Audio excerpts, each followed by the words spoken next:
If you're an Amazon seller that wants to one day sell their Amazon business and cash out, then you're going to want to keep watching this video because I'm about to chat with Troy Johnston, who's with Seller.Tools, and he's going to tell us all about the strategies that he implemented in order to sell his Amazon business a couple years back. So, Troy, thanks so much for jumping on this video with me.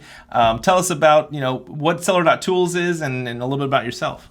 Yeah, thanks, Ian. Yeah, so Seller.Tools, we're an optimization suite of tools and features really geared towards growing Amazon brands, those that have a foundation and are looking for a little bit more advanced strategies and sophistication in their business.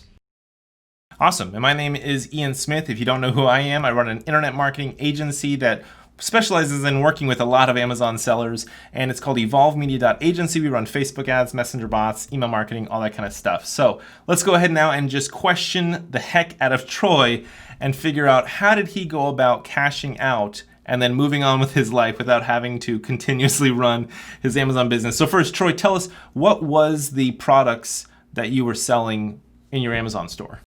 Yeah, so I was actually a beauty brand that I was running at the time. So skin and hair care products geared mostly towards females in terms of the customer avatar, kind of the branding, the positioning. But it was a fun beauty brand and a fun project. Okay, and then how many products were in the overall line? So we had, right before the business was acquired, about 27 SKUs that we were actively managing. Wow. Okay. So you had a good amount. So you're building the business, and how long were you actually building the business for until you decided you wanted to cash out? It was just under about 2.5 years before the business was acquired, accounting for some amount of due diligence and the process there. It was about 2.5 years from the time that I started, and it was kind of a slow start to the business as I was kind of dabbling with other products. Ended up kind of arriving at the beauty space, scaling it, and then moving on as founder and then bystander once it was acquired. Okay. So 2.5 years is going by, and so tell us, what is the first, how did you even know where to start when it comes to finding a buyer or even valuing the business altogether?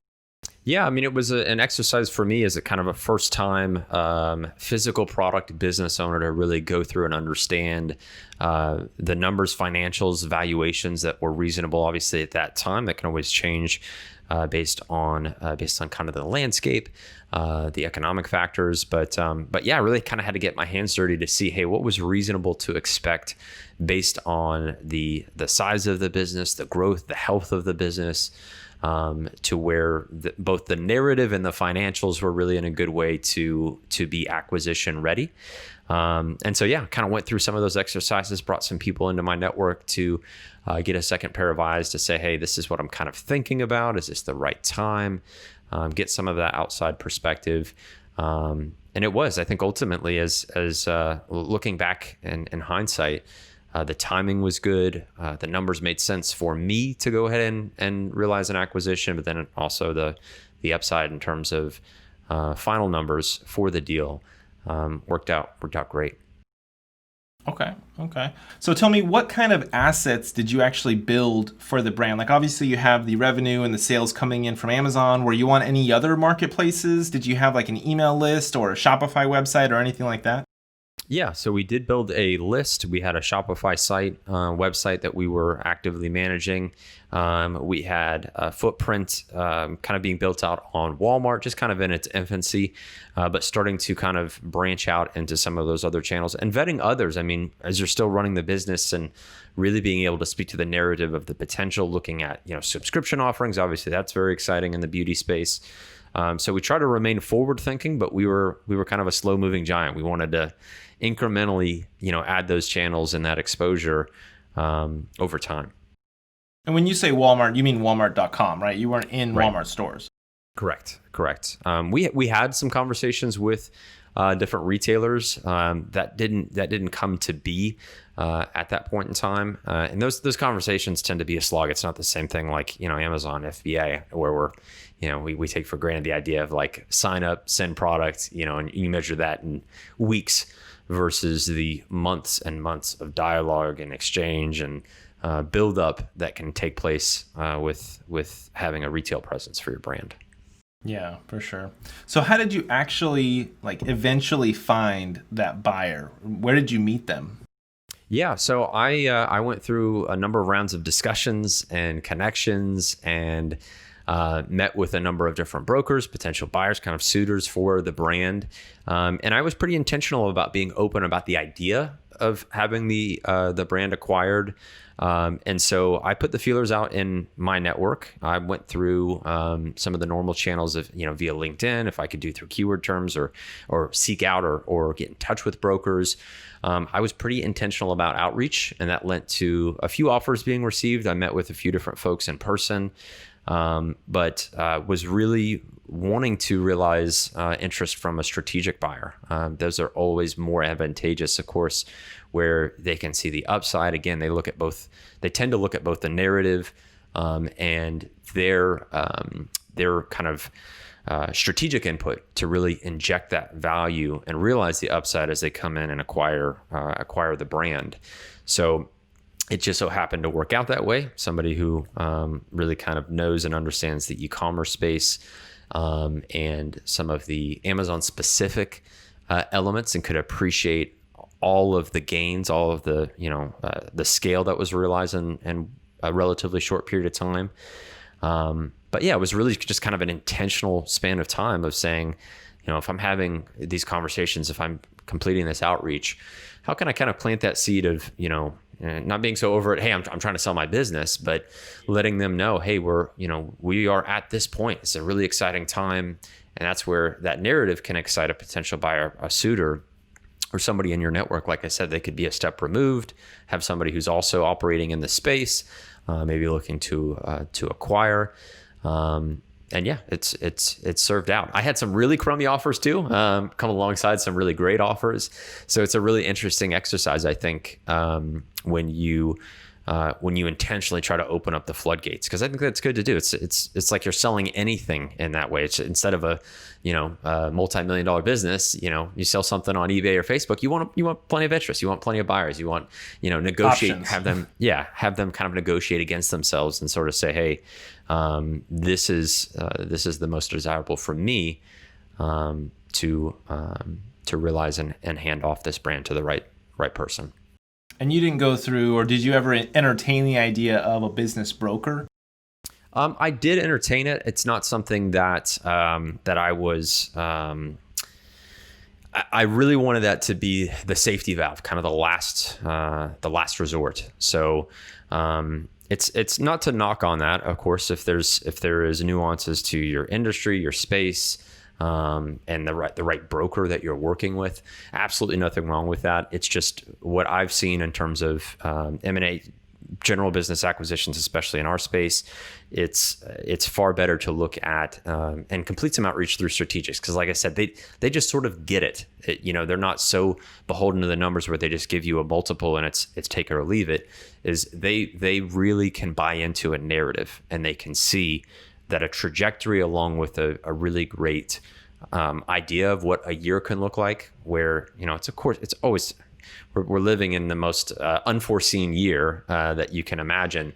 So to a point, planning is guessing. They just have to really see that there is legs, there's foundation, there is the business foundationals in place, and the upside through their strategy and implementation, where they can take this thing, to their objectives, ultimately what they're aiming to achieve.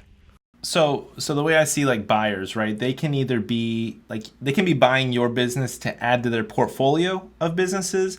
They can be buying it. Maybe they're retiring, for example, and this is them get their second business, right? So they're retiring, they're leaving their old career, they're starting a new career by buying into your business. So there's a lot of different. So what kind of buyer did you find? Is it somebody that had a portfolio of businesses and then they were adding yours in there? Yeah, that was the interest, kind of the former, of where the idea of sort of brand portfolio or roll up of brands, where there is the potential for synergy, whether it be for things like influencers, it being under kind of a health umbrella. So those are things to think about if you're looking at trying to sell your brand as well, is kind of thinking about kind of putting your buyer hat on. What does that buyer and buyer avatar sort of look like, where there is a strategic synergy inherent in the acquisition, which was what I viewed to be the case for our acquisition as well. Is there was the strategic insight, the desire to kind of have a roll up where the sum of the parts was just aimed to be more valuable, both individual brand upside and as a whole. Well, and so you keep mentioning like brand, but a lot of Amazon sellers, they don't think to build the brand. They just think really about cash flow. I mean, and I may be wrong with this, not everybody's like this, but a lot of Amazon sellers, they just want the cash flow. So they don't try to build a brand. They mostly just try to find products that will sell and they can move and they can make that cash and then they can move on. But I mean, the reason why maybe you were able to get a better multiple or be able to find a buyer in general was because you built that brand equity. I mean, would you agree with that? Yeah, I think it's a great point. When I allude to a narrative, that's essentially the brand is a key element in that. Where if you're running a cash flow centric business, that's totally fine. I think that's where you have to determine what your objective is and work backwards, sort of reverse engineer your success by deeming what that is. And I try to do that now when we're bringing brands to market. It's kind of saying, okay, is this something we want to have throwing off sort of passive income or cash flow at the very least, versus sprinting to an acquisition or even a little bit longer term where maybe we don't take as much out of the business. There's a heavier reinvestment because you're just growing the snowball, and then at the end of the day, you've got a nice hefty snowball that you can plop in front of a strategic and say, hey, that has both the solid numbers, solid financials, has the narrative in terms of brand equity, brand loyalty, customers coming back, especially with products that we were selling where the implications are you have a customer coming back because they enjoy the product. They're using it for 30, 60 days, coming back and repurchasing.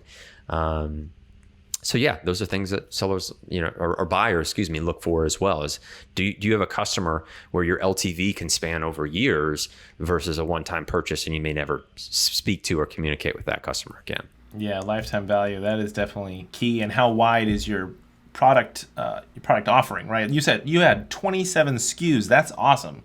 That's a lot of different options to cross-sell customers. So let's go ahead and wrap this up. Last question I want to ask you is like, how long of a time frame was it from when you met that potential buyer, and then they went through their due diligence process to when it was basically closing, and then you got the check and closed out on the business? Yeah, it was roughly, I want to say it was about 2.5 months, if I remember correctly. Our due diligence was very quick. My books were, and that's something where when you're acquisition ready, having your financials in order, make sure your P&L, your balance sheet, everything looks good, your inventory visibility into that, because obviously that can be a moving piece for a physical product business. But that will show up as an asset purchase. So you want to, again, stay tapped into what your numbers are. But that's just sort of the fiscal responsibility you want to take into acquisition readiness when the due diligence comes. And then, sometimes that can be a little bit longer or more tedious process. So very fortunate to have, in my case, buyers that were really sophisticated, understood the space. And that's, again, where the strategy element comes in. They kind of know when a buyer knows what to look for, that's always great.